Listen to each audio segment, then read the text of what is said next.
Hello बच्चों, let's see this question. The true and false बताना है इस क्वेश्चन में हमें। और जो स्टेटमेंट है वो ये है कि the dilution of a concentrated acid is always done by adding concentrated acid to water slowly slowly by stirring. चलिए इस क्वेश्चन को सॉल्व करते हैं बच्चों। और सबसे पहले तो ये देखते हैं कि इस क्वेश्चन को सॉल्व करने के लिए हमारे पास कौन से की कॉन्सेप्ट की जानकारी होनी चाहिए। देखिए, की कॉन्सेप्ट की अगर हम बात करें तो ये जो सवाल है ये बेसिकली डाइल्यूशन के प्रोसेस का सवाल है। डाइल्यूशन के बारे में हमें पता होना चाहिए ना। डाइल्यूशन जो होता है बच्चों वो एक हाईली एक्सोथर्मिक रिएक्शन होती है या फिर प्रोसेस कह लीजिए, हाईली एक्सोथर्मिक प्रोसेस, मतलब इसमें हीट इवॉल्व होती है। ठीक है। तो देखिए, डाइल्यूशन करने के दो तरीके हैं, उनमें से हम कौन सा अपनाएंगे। पहला तरीका तो है जहां पर आपने एसिड है आपके पास, वहां पे आप वाटर मिला रहे हो, तो इसको इस तरह से लिखते हैं वाटर इन एसिड। ठीक है, वाटर इन एसिड को ऐड किया, मतलब यहाँ पे वाटर ऐड किया जा रहा है एसिड में।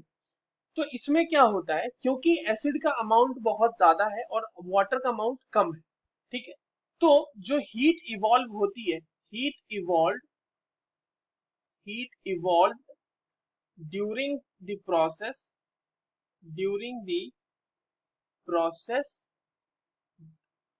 वेपराइजेस वेपराइजेस द वाटर, है ना। और उसकी वजह से जो डाइल्यूशन होना चाहिए जितना, उतना हमारे पास डाइल्यूशन नहीं हो पाता।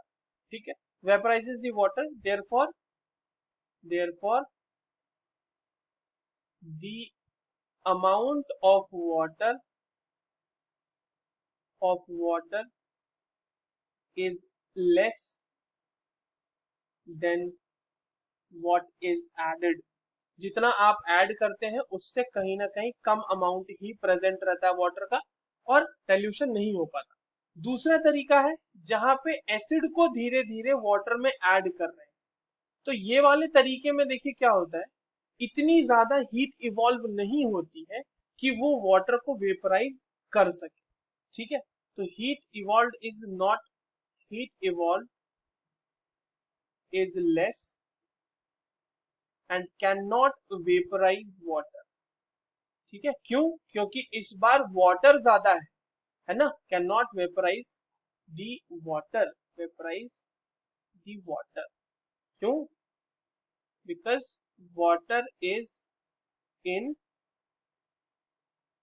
ग्रेट क्वांटिटी लिख सकते हैं, या फिर water is in large quantity लिखते हैं, यहाँ पे लार्ज क्वांटिटी। तो इसीलिए ये वाला मेथड जो है ये प्रेफर्ड होता है और इसे प्रेफर करते हैं, क्योंकि इसमें डाइल्यूशन प्रॉपर हो पाती है। तो यहाँ पर ऊपर वाले में डाइल्यूशन प्रॉपर नहीं हो पाती। तो हमारे पास जो स्टेटमेंट दिया हुआ है बच्चों, वो स्टेटमेंट ट्रू है। I hope you understood this well. All the very best.